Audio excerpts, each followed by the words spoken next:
it's Katie again. Welcome back to my channel. In this video, I'm going to be reading my UPenn essays that got me accepted into the University of Pennsylvania.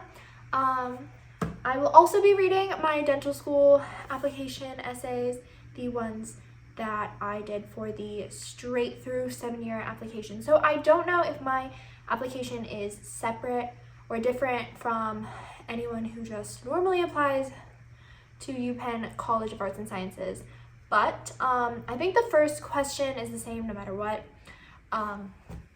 but the second set of questions are different, so stick around until I read those if you are interested. Also, do you like my SpongeBob stickers on my computer? They're very cute.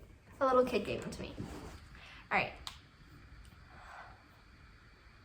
Okay, so let's get to it. I'm not gonna point any which way because I don't know which way. I think it's this way. Maybe. I don't know. Let's get to it.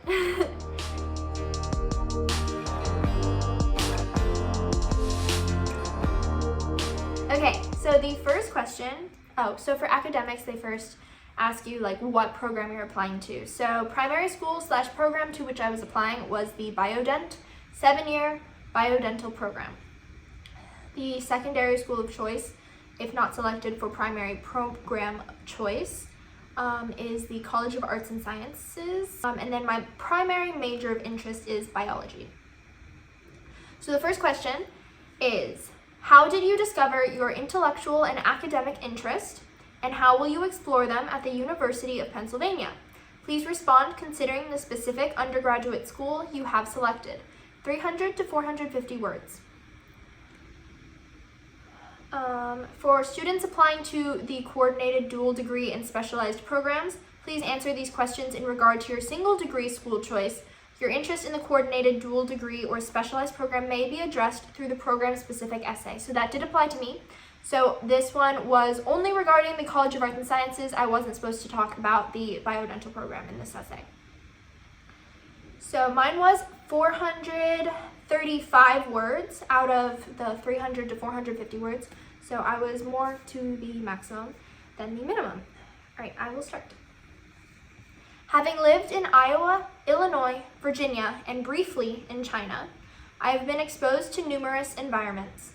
The rural fields of Iowa, the large cities of China, and the moderately sized cities of Illinois and Virginia were my first laboratories of biodiversity. I saw numerous organisms intersect and interact. I enjoyed learning the differences of each community, how they thrived, communicated, and played. As a biology major, I will explore biodiversity on the macro and micro levels. The University of Pennsylvania offers the perfect environment through the coursework it provides, the opportunities to explore different fields, as well as research and internship opportunities. I look forward to working with Dr. Shelley Berger, having spent a summer in a research lab focusing on hemoleukocyte antigen, HLA work, and blood complications in transplant patients. I want to work with her to discover new chromatin and factor modification for cells. These discoveries will have a significant impact on cancer research, aging, and healing. While it's a slow process, the potential impact is enormous. Further, the foundational requirements and sectors of knowledge requirements demonstrate the University of Pennsylvania's commitment to preparing students to be caring global citizens. These requirements will allow me to explore different passions, such as cultural issues. I have worked with a physician at Eastern Virginia Medical School, EVMS, studying gender disparities in the radiology workforce, and I will continue finding strategies to help foster an inclusive and diverse workforce. I am excited to explore all the ways the University of Pennsylvania will provide mentorship and support. The College Alumni Mentoring Series is a great way to plan a successful career route. Mentoring has been a game changer for me. Working in research at the HLA lab and EVMS and being mentored by women in leadership positions showed me that I too can succeed in my chosen field. Penn's various resources, including faculty advisors, wellness programs, the Fox Leadership Program, and alumni mentoring such as QuakerNet and CAMS, will offer me the support I seek. I will go to Handshake to seek the best summer internship positions for me as well. I am also eager to give back to the surrounding community of Philadelphia through the West Philadelphia Tutoring Program, teaching elementary and middle school students. I plan on participating in programs with Day of Service with the dental school to help the youth in West Philadelphia. The University of Pennsylvania is the only institution that offers education and opportunities that are unique to my interests. I look forward to becoming a leader in my field and helping make the world a better place. So that was the end of my first essay. The second one that is not program specific is, at Penn, learning and growth happen outside of the classrooms too. How will you explore the community at Penn? Consider how this community will help shape your perspective and identity, and how your identity and perspective will help shape this community. 100 to 200 words. So mine was 184 words, so pretty much midline. I will start reading now. I am meeting up with my friends at the Penn Museum to explore artifacts and discuss different cultural differences, but more importantly, to discuss our plans for the upcoming Model UN through the International Affairs Association. Having been a member of the Global Affairs Fellows Program at my high school, I was introduced to Model UN. In addition, I was the captain and coordinator for WorldQuest in the Hampton Roads World Affairs Council for 3 years, which facilitated my ability to advance within the International Affairs Association. Later that day, through the Penn Undergraduates for Refugee Empowerment Program, I have an opportunity to talk to a recent refugee middle schooler on Skype to help her adjust to her new surroundings in classes. Previously, as part of the Global Affairs Fellows Program, as well as my NGO, World Music for World Children, I worked with disadvantaged youth in the US and other countries, and I want to continue helping children who feel isolated and displaced. I am bringing my dedication to service to Penn, and I'm excited to learn from the community there. So that was the end of my second essay. Then I get to the biodental prompts. So the first one is, please list pre-dental or pre-medical experience. This experience can include, but is not limited to, observation in a private practice, dental clinic or hospital setting, dental assisting, dental laboratory work, dental or medical research, etc. Please include time allotted to each activity, dates of attendance, location, and description of your experience. If you do not have any pre-dental or pre-medical experience, please indicate what you have done that led you to your decision to enter dentistry. 250 max words. So I think mine overall kind of went further than the 250 words. So what I did there was I just added it to the additional info section of my application. But I will tell you what goes there because there's a lot. So my first section is in dental shadowing. So my first one is Dr. George Poliath, Dentistry of Virginia Beach.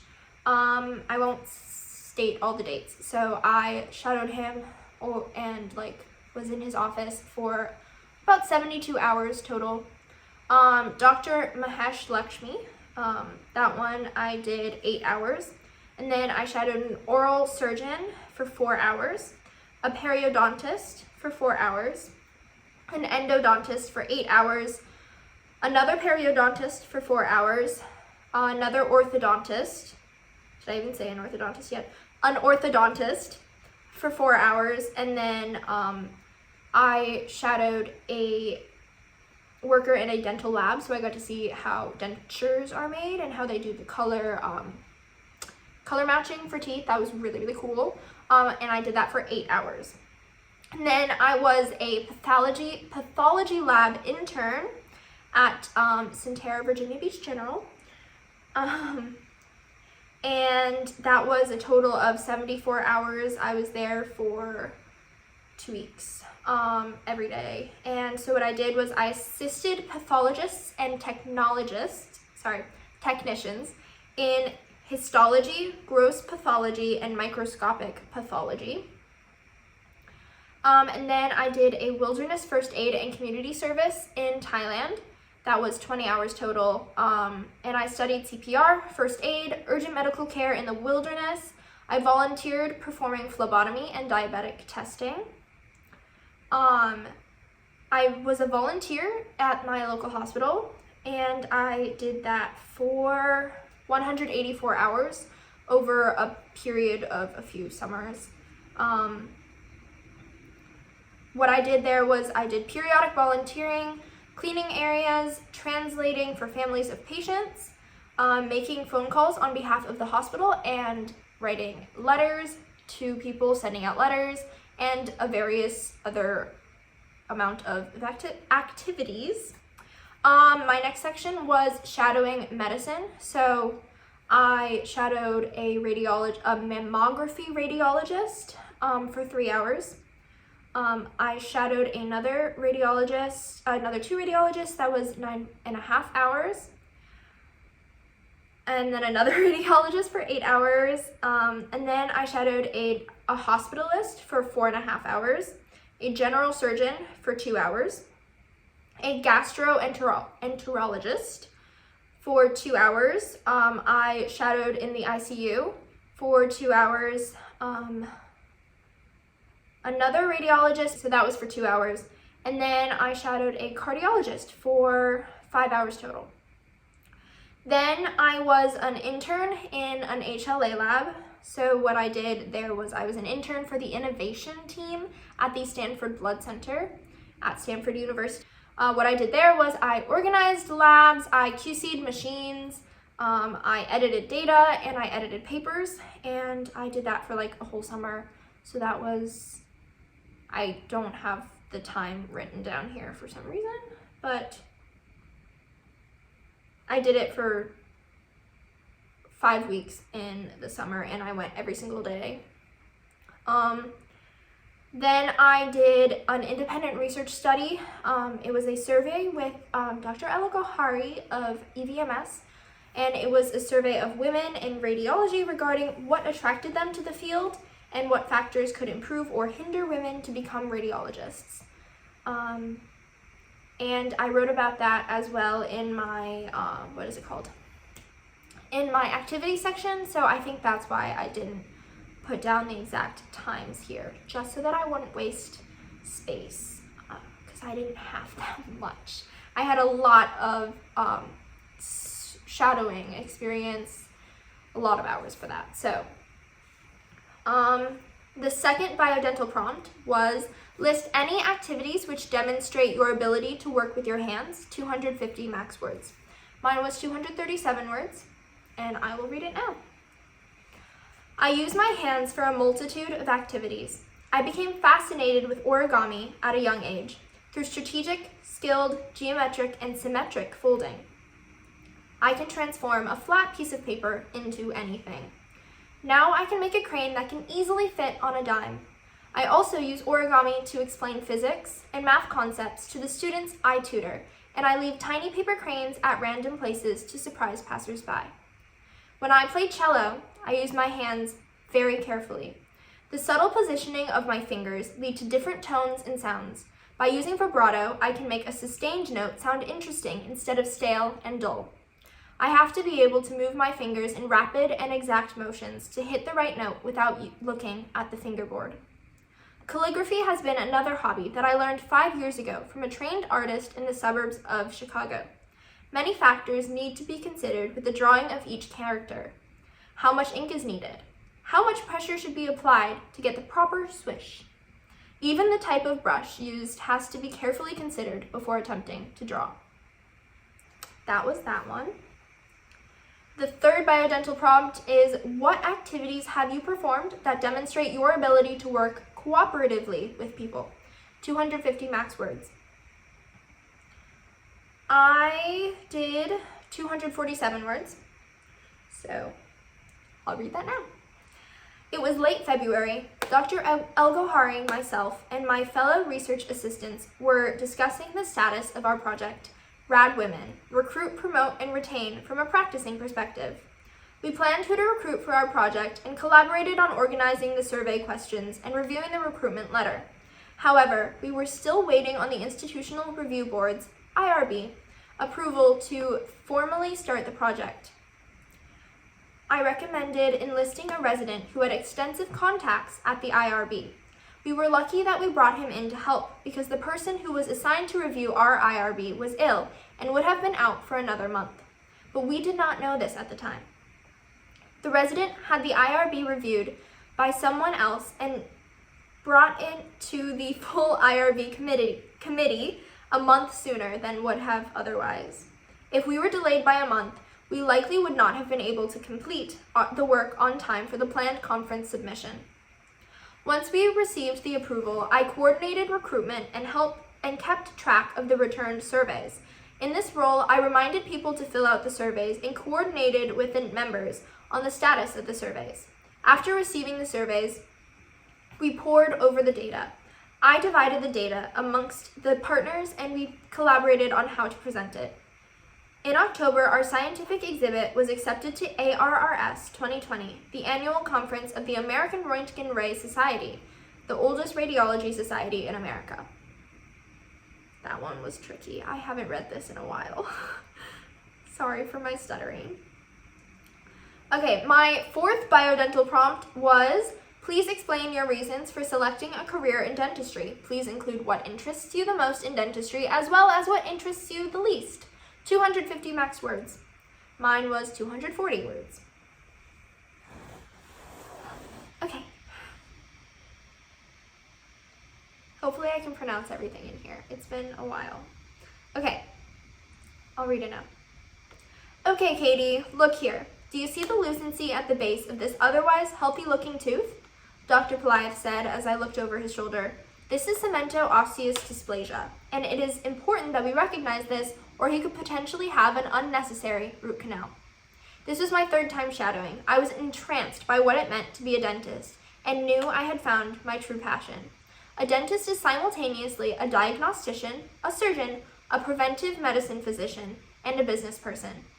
Each case is unique, and the approach needs to be particular to that case.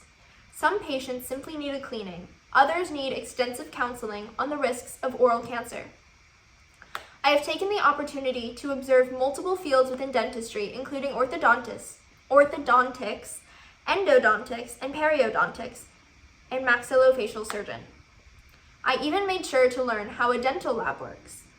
I was fascinated by seeing how they work to make dental implants match with native teeth and other prostheses. Prostheses? I should know how to pronounce this. I love how dentistry requires each clinician to have so many skills. Dentists must have fine hand skills to treat the myriad of dental issues. A dentist has to understand the anesthesia needed to perform the work, possible complications, and drug-to-drug interactions. Each day brings something new and requires constant learning, and I am most excited about this. The only negative I can think of is that I will eventually have to choose a specialty. Subspecialty is actually what I wrote. I will eventually have to choose a subspecialty. All right, and I'm at my last biodental prompt. It is biodental prompt number 5. Do you have relatives who are dentists or are in dental school? If so, indicate the name of each relative, his or her relationship to you, the school attended, and the dates attended. I just have a second cousin who is a dentist, and he went to USC Dental School. Thank you so much for spending your precious time watching this video. I hope you enjoyed, and if you are applying to a straight-through dental school or any dental school, I hope this was helpful for you, or to UPenn. Please let me know in the comments what else you would like to watch. Thank you so much. See you next time. Bye.